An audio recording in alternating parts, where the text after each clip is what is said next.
All right, welcome to the program. It's a Wednesday afternoon, noon hour. That means it's midweek with the mayor. Mayor Jon Mitchell is with us in-house today, and I played that for you, Mayor, taking care of business. Bachman Turner Overdrive. I recognize it. Good song. Do you have that in your? Do you have that on your? No, phone? But I should. It's a good reminder. I should load it up. Yeah. 1974. 1974. Yeah. That goes back away. So, but you're the man taking care of business, right? So, trying to. Yeah. Filling those potholes. We're just having a conversation with Tim, who said he's been driving around the city and he hasn't seen all these potholes that people are complaining about. So that must mean that you guys are filling those potholes up pretty good, huh?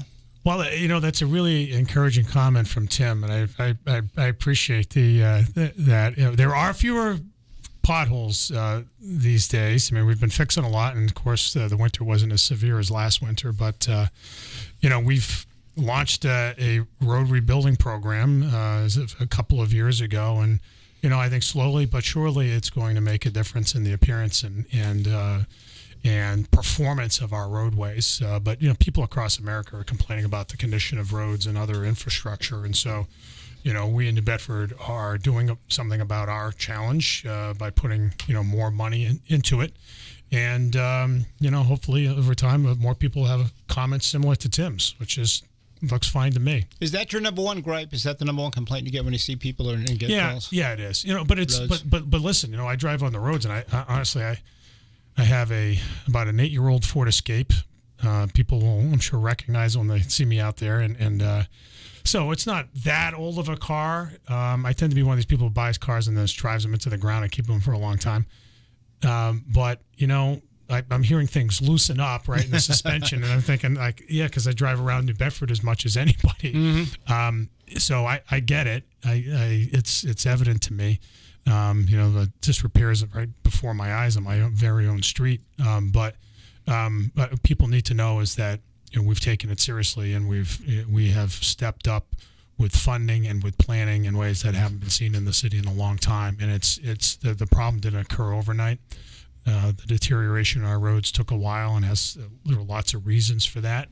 But the city just needs to invest more. There's no getting around that, and invest effectively. We've stepped up the oversight of the work of utilities that dig into the roadways. I think that's a big part of the challenge, and so we're doing it the right way. And I think over time, people will see, it looks different. So people must have the impression that your street is the best plowed street.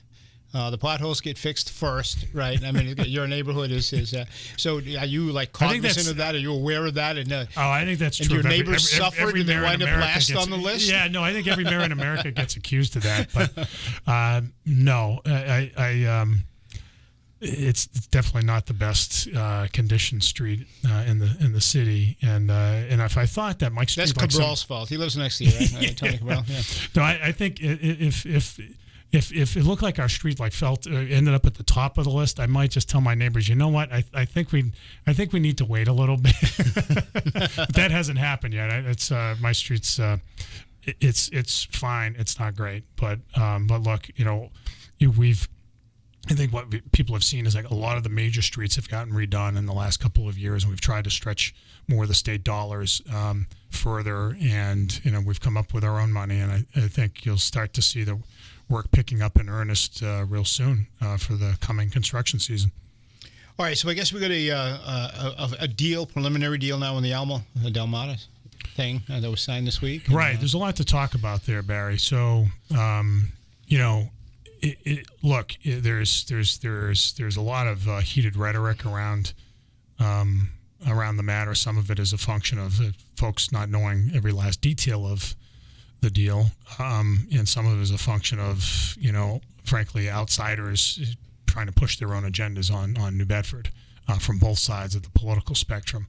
And my job as mayor is to make sure that the city's interests and the interests of its school children are accommodated first and foremost. Under the state's Commonwealth Charter statute, there is a heavy presumption in favor of charter expansion, and we've been through this before.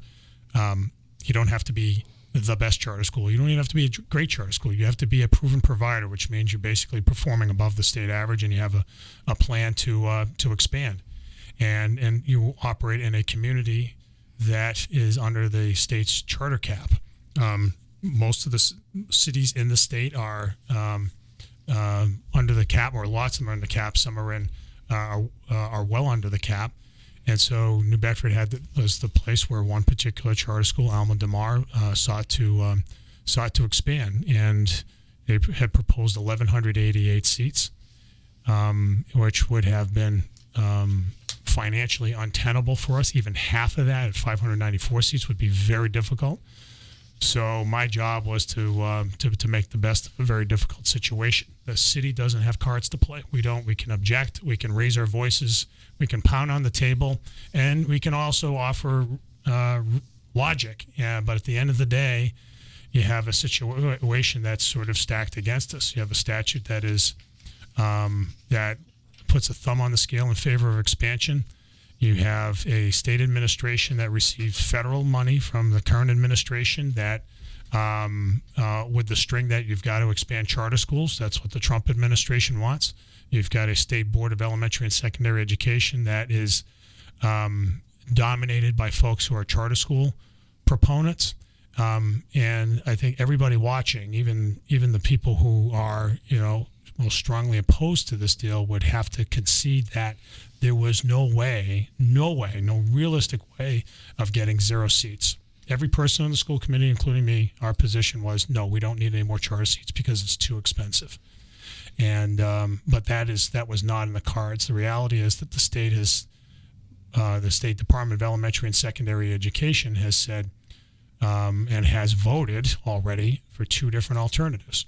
One is the deal that has been struck and is memorialized in a memorandum of understanding that the school committee will be weighing in on shortly, and the other is a 594 seat expansion that would be not a neighborhood-based school, but a choice-based school, a lottery-based school that would draw kids from all across the city, which would be much more expensive. In that case, so they've said if this deal doesn't happen, you're getting the 594 seat scenario.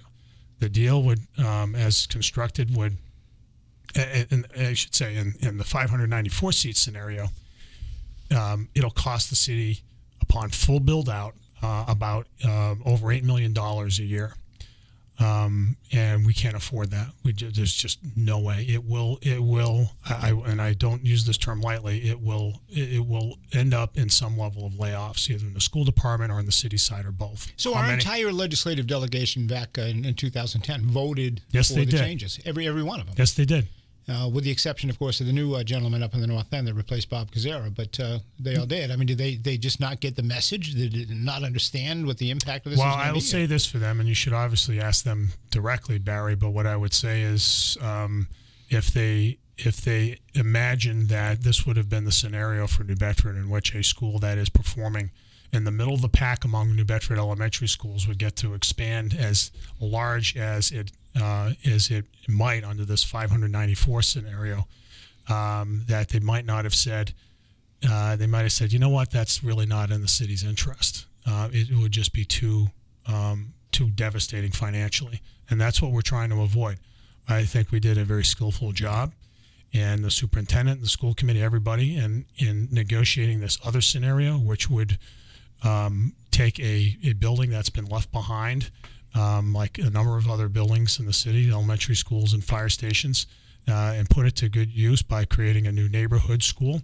And that way, it would cost the city an awful lot less, and at the same time, it would be a fair way to do charter schools. I mean, the complaint you hear, especially from public school teachers, district teachers, is that charter schools get to pick and choose their students, and yeah, that is a argument to my mind that does hold water, because the lotteries that they use to draw kids in to enroll students are not neutral. They're just not. There is a bias in favor of families who are more active in their children's education. As we know, there are lots of families who are not, and those aren't the kids who are going to charter schools.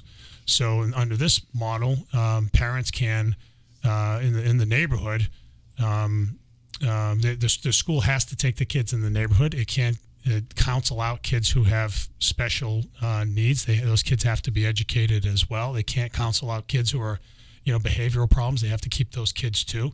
And at the same time, there is an option for parents in that neighborhood to opt out. If their kid is going to be pulled from another school, then in this process they can opt out of it. So and go to a district school. So I think this is honestly, this is a really good deal for New Bedford under the circumstances, because at the end of the day, when and I know the discussion around charter schools can get really complicated, and sometimes it goes over the heads of lots of folks who aren't who aren't like me paying attention to this stuff all the time. But it really boils down to this: the state has said, New Bedford, you're getting a charter school. You can pay $4 million for that school upon full build out annually, or you can pay $8 million. So which is it you want? Do you want to pay $4 million, or do you want to pay $8 million? That's it. Full stop. That is the choice. And so for all the folks who are saying, NFW to a new charter school. No, I know that's an acronym. I got it. Sorry. Yes. Sorry. It was early release day for the kids at Keith, including my daughter, and so I think they're and other schools, and so they're probably listening to this. So I want to be careful of my language. Dad. Yes, Dad. I can't believe you said that on the radio. Right. But for all the people who oppose this, you have to understand. You have to ask yourself the question: what's the alternative? So, if anybody calls up and says, "You know what? This is a crazy deal." Well, clearly there's no alternative. There's no alternative. Yeah, there is no alternative. We got to do this. So, but now the Massachusetts Teachers Association has issued a release suggesting that the deal to give away the Kempton School is illegal, violates the law, and they cite 3 specific points here. I guess the Procurement Act, Anti-Aid Amendment, and I don't know, there's one other, but they say that in their opinion, this violates the law. We can go out and seek bids for other uses for the school, I guess, or we can't just give a school to a private entity. Oh, what do you say to their complaints? I know you've been made aware of it. Yeah, they're wrong. Yeah, they're wrong on the law. Now, this has been looked at by 3 sets of attorneys, by Michaela McDermott, our city solicitor. It's been looked at by Liz Valerio, the school committee's attorney. It's been looked at by the Department of Elementary and Secondary Education's attorneys. They're just wrong, and they're dropping this in at the last minute as a way to create, some kind of controversy around there. I think, I read something like that in the paper this morning. I think, here we go. Every time, some attorney from Boston sends a letter saying, you're doing this or that wrong, it's this presumed that, they're from Boston, they're smarter than the rest of us here in New Bedford. Well, no, sorry. They're just wrong. This is a legal opinion masquerading as a political argument. The Massachusetts Teachers Association, which is the statewide teachers union, doesn't want this deal to happen. Neither, on the other hand, does the Libertarian Pioneer Institute, the folks up in Boston who've been complaining about what we're doing in New Bedford concerning schools. Neither one of them, and it's kind of funny. These two are mortal enemies, and then neither one of them likes. And you get the progressive movement that says you're not doing enough. Yeah, all this stuff. So maybe we're on the right track, right? Because all these outsiders, these Boston-based organizations that think they know what's best for New Bedford are saying, hey, you know what, you should do something different. But so I would suggest to every member of the media look at this stuff with a little more critical eye, and don't say, well, it's just assume that. It's coming from somebody in Boston that they must be. Well, right. Give us a little bit more credit. I'm not pointing the finger at you. I'm not pointing the finger at you. I mean, the Massachusetts Teachers Association makes a claim. We got to ask you about it. We got to ask. I get that. I'm saying that there are others. There are others who. We got a lot of media calls, and actually one of them was not from BSM, but. This sort of, oh my God, the sky is falling reaction is just misplaced. We've looked at this stuff. One thing's for certain, we don't know the law, so we turn to you guys who have the attorneys and ask you. Yeah, it's been looked at 8 different ways by Sunday, and so the nub of it is that the state procurement law, neither the state procurement law nor the anti-aid amendment apply because it's a transaction with the Commonwealth. And not a private entity. I heard some discussion in the last hour as I was driving up, and Chris was on, and so there were these assertions that the school is a private, for-profit entity or private entity generally. It's not. It is a public entity, and it's certainly funded by public money, right? It's public. It's a public entity. It's created by a state charter, by an order of a state administrative agency, and namely the Department of Elementary and Secondary Education, under a grant of authority by the state legislature. That's the authority. So it's not a private actor. They get private funding. I mean, charter schools do get private funding. Public schools get some private funding too, but I mean, charter schools obviously rely on it to a far greater degree. But so all that if said, it when were, you get right down a private entity, they'd have an argument. Then they would have an argument. Entity. Okay, so they're misunderstanding what the charter school is. I think they know. just throwing what they hope is a grenade in the room in this discussion. I guess they think we have no attorneys on staff here, right? That can figure this out. Okay. Yeah, maybe. I don't know. Yeah, no. So we got to vote tomorrow in the school committee, right? Yeah, and I'd encourage people to pay attention and attend. And I'd say, just for everybody, ask yourself this question: what's the alternative? What is the alternative? Well, the alternative maybe is to get the legislature to, in our delegation of the legislature, to go to Boston and maybe try to find a legislative remedy to all of this. So to get a majority of the legislature and the signature of the governor to overturn well, certainly our guys must understand that what they voted on in 2010 is not well, what you're welcome to ask them that. Yeah, I'd love to. If they don't want to come on the show. I don't know why. They think I'm tough, I guess. I don't. Just a little. If they saw you in that aquamarine, you like that shirt, Barry? This is my celebration of spring. They would lower their guard. Well, they can see it because we're broadcasting live right now on YouTube, on our YouTube channel. So good. You got WBSM, and who's got a better shirt, me or the mayor? You know, this is the first time. They're very different seasonally. First time you've midsummer, and this is. Well, this is kind of like spring. I'm thinking winter, sleeves. and you're thinking.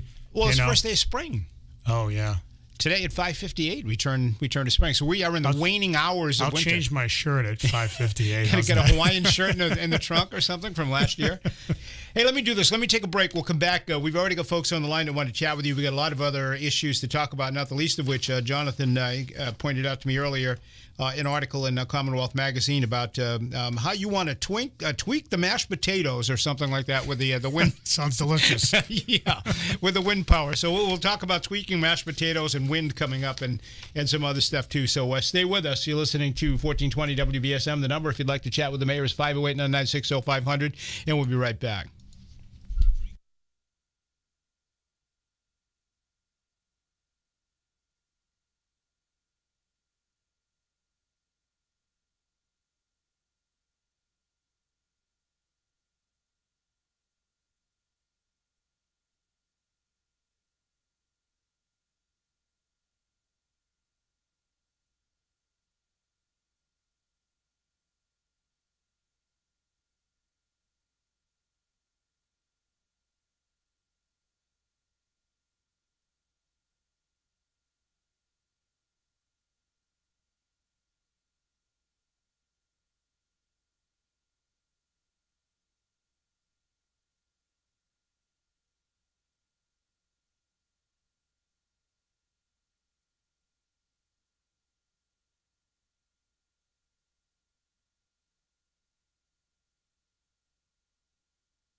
All right, good afternoon. Welcome back to the program. Mayor Jon Mitchell is with us until 1 o'clock, and we have a bunch of stuff to talk about. We got someone that's been hanging on the line for a while, so let's get right to the phone. And I don't know if I have a. Let me. There you go, John. Just grab a. Yeah, are you plugged in? Are you plugged in, Mayor? One moment, Barry. There you go. All right. You got it. Yeah, just take him away from the microphone. There you go. That's feedback. I would have lost my hearing if you hadn't told me that. That's what happened to me. 41 years of doing this with loud earphones. And all right, I'm ready. All right, he's ready. He's all plugged in. He's ready to launch. 508-996-0500. Thanks for hanging on. You're first with the mayor. Go ahead. Yes, Mr. Mitchell. Al, is that you? Yeah, it sure is. How are you? I'm hanging in there, holding my own, and I got 3 things I want you to take care of. Okay, pal. Okay, first of all, the intersection of Middle Street and Pleasant Street, I believe it is, downtown. Middle and Pleasant? Yes. There is a manhole there. When we have a real bad rainstorm, that manhole floods out and makes. This is over by the Bank of America building, big brick building. Right, actually, it's right across. Okay. Okay. Matter of fact, that intersection is where the main post office is on the north side. Yep. Well, that manhole needs to be cleaned out. Number one. I think you're talking Purchase Street, aren't you? I'm not sure. No, I don't think it's Purchase. I think it's Pleasant. I've heard it's very pleasant on Purchase. I don't know, So, between the post office and you're right. That's Pleasant. Yep. Yeah. Well, anyway, that manhole needs to be taken care of. Okay. Okay. Number 2, there's a sewer grate, if you will, on Elm Street and Pleasant, but on the Elm Street side. I noticed that because I was downtown yesterday. All right. Made an observation about that. That needs to be rebuilt. All right. So about a block away from the other one. Yes. Now, there's another issue that needs to be taken care of. In the South End, on the intersection of Brock Avenue and Root Street, at one time there was a stop sign there, but somebody actually cut the sign right off, right down at the sidewalk, if you will.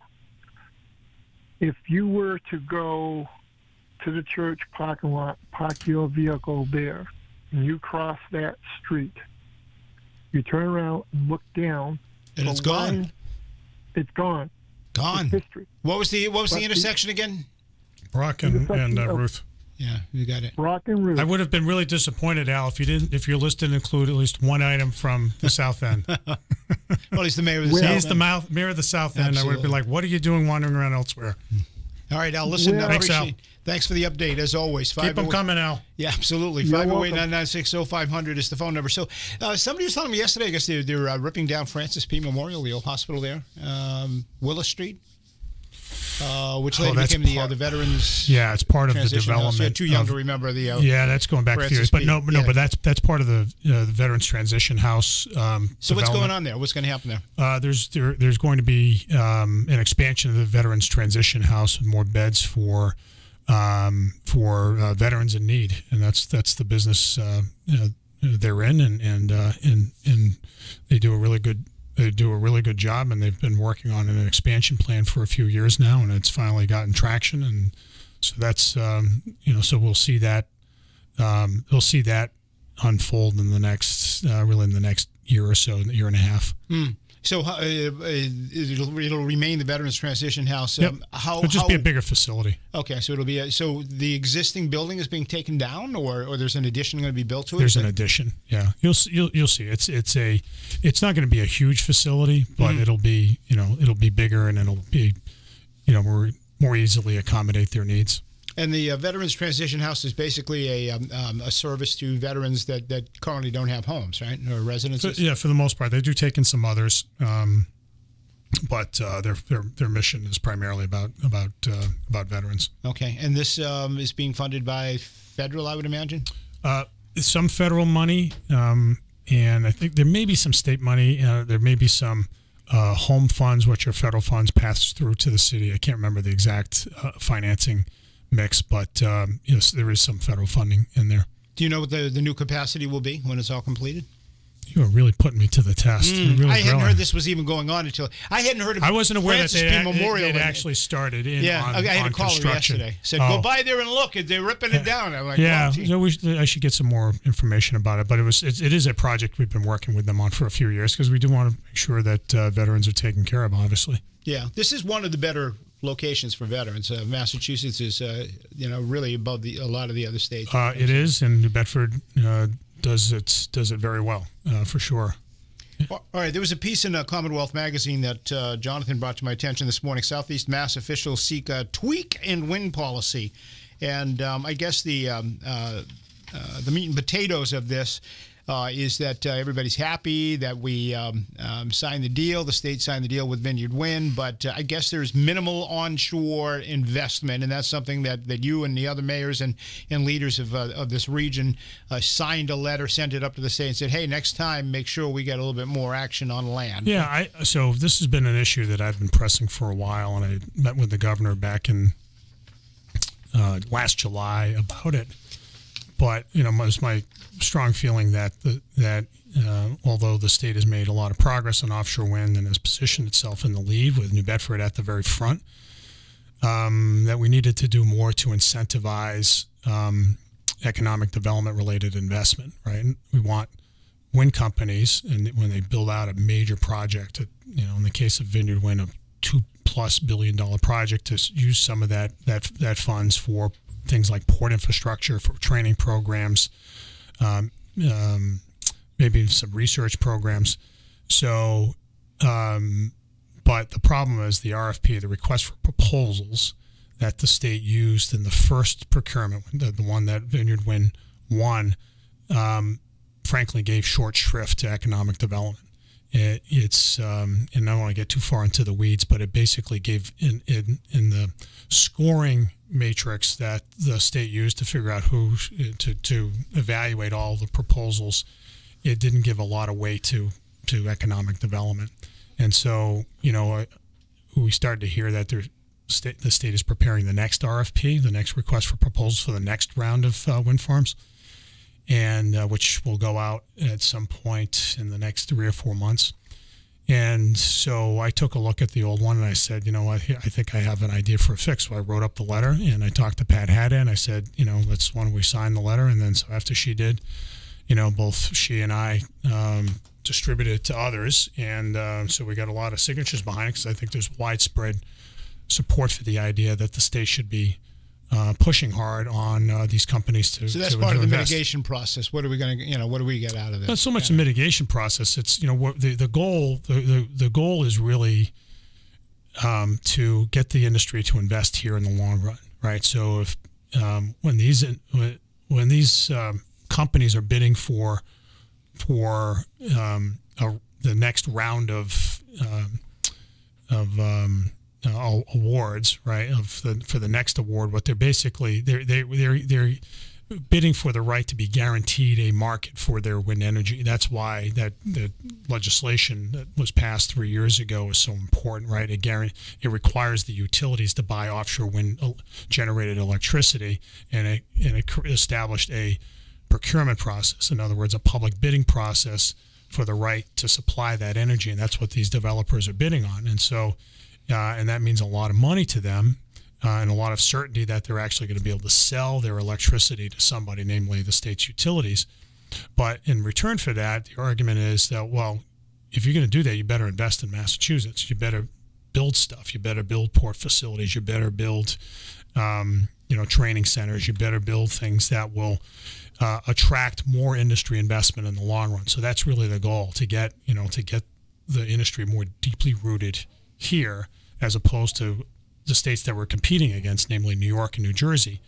Both of those states, by the way, as well as Rhode Island, frankly, and Connecticut, put far more weight on economic development than Massachusetts. And I think it was a big mistake that the state gave it so little weight in the last bidding process. So the thrust of the argument is put some meat behind it. In other words, treat economic development as an important goal an important criterion when you evaluate the various proposals from the wind developers that want to do business here in Massachusetts. So to quote you, you're looking for a mini tweak to what you call a mashed potatoes problem. What the hell are you doing?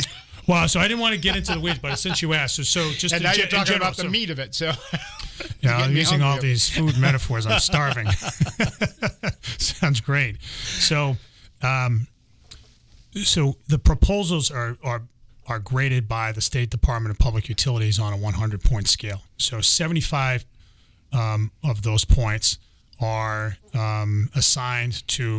effectively assigned to the price that the wind developer will guarantee they'll sell the electricity to the state utilities for. So in the case of Vineyard Wind last time came around at, I think it was like roughly 6.5 cents per kilowatt hour, which is really cheap and exceeded a lot of others' expectations. So they scored very well in that part of the evaluation. So 75 points of the 100 points are for price. The other 25 points are part of what's called the qualitative analysis. And there are 5 sets of criteria there, like, the ability of the developer to actually do the project on time, the ability of the developer to make sure that they're not causing any environmental harm, the ability commitment to economic development. And economic development is one of them. So within that all these things make up that 25%, but they're not assigned specific values under 25%. In other words, economic development isn't given it wasn't assigned 5% of that 25%.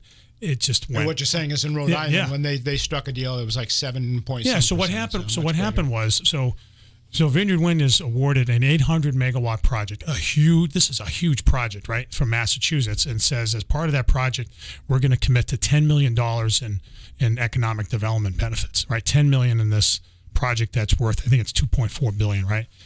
The next day, Deepwater Wind, which had lost the Massachusetts procurement, gets an award from Rhode Island for a project half the size, and yet they say, we're going to commit $40 million to Rhode Island for infrastructure in Rhode Island, to Providence and Quonset. And so it's like, we looked at this like, you got to be kidding me, right? So for a project half the size, Rhode Island gets 4 times as much infrastructure investment. There's something wrong with this, and I for folks who are listening, so I hope I'm being clear enough about the explanation. It makes total sense. So can you tweak the current agreement with Vineyard Wind? Yeah, it doesn't require a change in the state law. It doesn't require a change in state regulations. So we can go back to them and say we want you. No, that what's done is done, right? So this is for the next one. Yeah. All right, but we want these companies to invest as much as they can in Massachusetts, and if it happens, it's likely to come here to New Bedford. 508-996-0500. Thanks for hanging on. You're next with the mayor. Go ahead. Good afternoon, Mayor. Hi. I went downtown this morning. I'm a senior, and I live at Melville Towers, and I have to walk on the side of the Bank America, and those bricks are so bad. I almost fell. Good thing I've got good footage. But one of the bricks is up at least 2 inches, like 3 bricks in a row. Oof. And I was wondering if sometime when the good weather comes, you could put a work order in. I mean, they're all bad down there on that side. Oh, no, that's, I appreciate the heads up. Give me a little more detail. Is it on? It's the whole side of the Bank America from Middle Street to the Elm Street. I think that's Elm Street where the old bar room was there, that corner. Is that Side Street, Elm Street? I think it's Elm Street. Yeah. But it's the whole side of Bank America on Pleasant Street. On the Pleasant Street side, yes. Okay. All right, so just actually, it's the bank that maintains that. It's their bricks, not the city. But all right. That's okay. That's okay though. It's a good heads up. We'll make put the squeeze on them. Yeah, it's really bad. I'm surprised somebody hasn't fallen yet. Down there. We'll tell the building owner, and he's a really responsible guy, and we'll make sure he gets on that. Thank you so much. Thank you. Thanks for the call. 508-996-0500. You're next with the mayor. Go ahead. Good afternoon, gentlemen. Hey. Good afternoon. In regard to the VTH. Great program. I believe it was started in 88 or 89. I got a job there in late 92 at night. The new building is going to have the capacity for 30 veterans. Yes. Before they get this one even going, they moved the veterans who were in the program at that time. They made a deal with Catholic Diocese and the rectory at St. John's in our county. That's where they are now. They also have a couple of what they call grad houses. So once they go through the main program, and there's no real time that each person's individual, they go into housing, which is basically they get a roommate in an apartment, and they work with them in every level you can imagine, whether it be schooling, counseling, get their health back on order, getting sober, getting focused. And they also do a lot of community projects where they jump in and help. And we are blessed. You said it when you were speaking, John. We're blessed to have them, and absolutely. So this expansion is going to allow them to do more. Absolutely. And it'll be more modern, more room. That old hospital was nice, but it was a lot of tight quarters and stuff like that. But it was a blessing when I'd sit there at night, no matter what was going on in my life, and have these guys come rolling in and check in. And I'd sign them in and go, "How you doing?" and listen and go, "Wow." And two quick complaints about in my neighborhood, John, up here in the north end. Sawyer and the Boulevard, where Star Cab is, that sidewalk, about a good 150 feet. There is not one 4x4 section that is not cracked and broken. And I saw a gentleman yesterday. Along the Boulevard, Phil, or along Sawyer Street? Along the Boulevard, heading south. Okay. I saw a gentleman who was probably close to 50 with a walker, and he got about 25 feet, and he stumbled, and before I could get there, two other people helped him up. Yeah. It's every single one for 150 feet. It's all broken up. And it's been that way for a good 3 or 4 years, but for some reason this winter it got worse. All right, what's the other issue? The other issue is on Bentley and the Avenue, where the theater used to be, where there's a lot that's been for sale for 2 or 3 years. Yeah. There is garbage up and down both sides of the fence and on the Beetle Street side. You could probably fill 2 barrels. Is it the old Salvation Army site? Yes, there you go. There you go. That was the old Woolworth site at one point, right? Yep. Woolworth before that. Yep. Yeah, absolutely. The old 5 and dime, as my grandmother used to say. Hey, thanks for the call, my friend. Appreciate it. 508-996-0500. You're up next on WBSM with the mayor. Go ahead. Hi, Mayor. Hi. Hello. Hi. I'm one of the boat owners / captains down on the steamship here, and it was brought to my attention a few weeks ago that now that I guess the chief of police is now the harbor master. Is that correct? Yes, he's nominally the harbor master because we're required to appoint a harbor master under state law, but we basically have. So the police are in charge of port security, and as you probably know, have been for a while. Really the last couple of years. So, yes. Yeah, well, I mean, with John was on a first-name basis with all of us. We could pick up the phone up. John would be down there within minutes, resolve any problems. He was. I guess he wasn't technically the harbor master, but and now the chief of police is a figurehead, in my opinion, and basically now we have one less working person down, amongst the harbor development crew, if you will. I see John unloading trucks, nailing. Which John? Which John are you talking about? Oh, I'm sorry, Brian. I'm sorry, Brian. I don't think it's justice to your waterfront, your harbor, your working fishermen down here. And the people that worked under Brian. Now their workload is increased. Apparently, maybe I don't want to sound rude here, Mayor. Then the chief of police gets a nice little bonus, I guess, but we never see him. Yeah, that's not his. Me? Yeah, I understand what you're saying. So Brian doesn't work for the Port Authority anymore. I get that. And so if there are issues, it's harder to convey. I mean, I understand what you're saying now, but I mean, if there are particular issues, you should call them. You can call my office too. I'm the chair of the Port Authority, but I want to get them rectified. The chief of police job is not to go out on a boat and to work that. To work on issues like that. And so he is, in that respect, a figurehead. He is, but that's what state law requires us to appoint somebody as the harbor master, and because it's only that person who has the authority to appoint the assistant harbor masters. It's a screwed up state law. It doesn't make any sense for New Bedford, but that's the way it is. So anyway, that's that's. I understand what you're saying, but what I'm saying is, if Brian was appointed the harbor master, you actually had a harbor master, somebody cruising the docks. So what you're saying is there was somebody present physically there. Now there is not. And working at the docks. Okay. Yeah. At the harbor. Yeah. In the harbor. I hear what you're saying, and I'll take it up with Ed Washburn, the port director, to see if we can increase the presence of the Port Authority personnel there. Obviously, we're going to be getting into scallop season soon, and then recreational boating season and a lot of other things going on. So as busy as the port of New Bedford is now, it's only gets busier as the weather warms up. So we'll see what we can do to address those concerns. All right, appreciate the call. 508-996-0500. Let me grab a quick break. We're going to come right back after this. Stay with us.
All right, welcome back to the program. I got a few minutes left with the mayor. If anybody has a last-minute thought or comment or question they'd like to pose to the mayor, 508-996-0500. So busy weekend in downtown. We had the half marathon, right? Bring a lot of people coming to town. It did, yeah.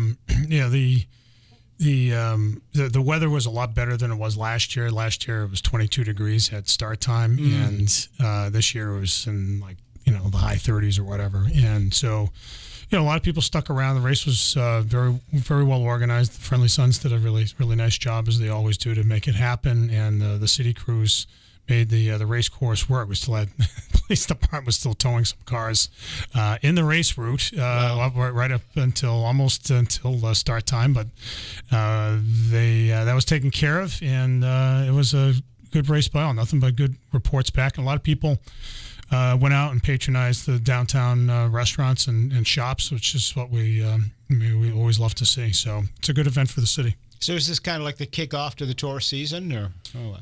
It's definitely it definitely marks the end of the doldrums, right? It's the end of the winter season, as it were, because it gets really slow downtown and January and February, obviously after Christmas. So there's a space of time between Christmas and the marathon where things are where there's a lull in activity in the downtown. But it's ramping back up again, which is good to see. The restaurants, for folks who haven't been downtown in a while, the restaurants are all doing well, and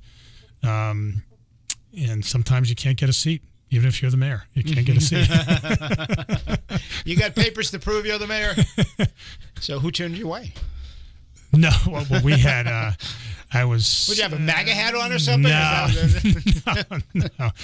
No. We actually couldn't get into Moby Dick last Saturday. It was last Saturday night. Yeah.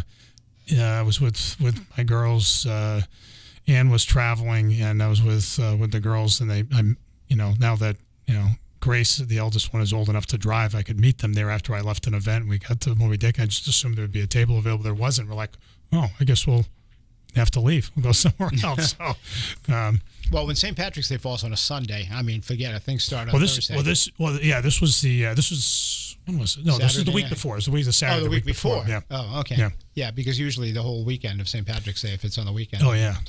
Yeah. Absolutely. So it's crazy. good. It's a good problem to have. And so, there are some, more restaurants in the pipeline, and which is great to see. So people will be seeing that, Well, when I used to work with Cianci back in the day, right? You go up to Federal Hill, and Cianci'd walk in the door, and they had a special table for him. And they had his portrait. I don't do that. They had his portrait on the wall in there, and there was a place for his driver, who was a police officer with the high boots and everything, to sit outside the curtain, so that the mayor was protected while there. There is one. So I don't as you might guess, I don't take take those liberties in office like Buddy Cianci. The Buddy is not exactly my role model, but there is a picture of me in one New Bedford restaurant that I'm aware of, and there may be others, but the one I'm aware of is in Cafe Mimo. You look on the wall, there's a picture of me, because we had a few years back, we had the ribbon cutting, right? No, re-election party there. Okay. So there was a picture of me and the family. So we're having a re-election announcement this year. Oh, you know what? I opened the door to that, didn't I? I think it's almost time to go, Barry. The hour's winding down. It's almost election time too. So surprisingly, we haven't heard a whole lot of. Usually about now we start to get some little rumblings about who's interested, and well, what can I say? People calling you, though? You get people, potential candidates calling you up saying, John, what are you going to do? Should I start raising money? No. Nobody's contacted you yet? Except me. Nobody's asked if you're running yet? You're really the only one who brings it up. Well, you brought it up. Roving reporter. Yes, I opened the door. You just gave me the opening to just go right in there. No, as I said, I've got a lot on my plate right now, and we're trying to keep everything moving to ensure that the city's well taken care of. Yep. All right. So what you're going to announce it here first, so I hope, right? Oh, you've got I know what I wanted to ask you. I totally forgot. We've got about a minute. The State of the Cities State of the City next week, yes. We're going to be broadcasting it live, as we usually do here. So good. Yeah, we'll need your cooperation with that, to wait for your cue to start right on time. I'll wait for you. You can give me the nod when I can begin, Barry. Thank you for that. Any big news coming out of it? There'll be some proposals that'll come out, and we look forward, to that. A lot of it is and this is, I think to be underscored, there's a lot of things that are in motion, and they have to continue to, move forward. A lot of complex stuff, but really important stuff for the city, and we'll get into that. So it should be a good speech.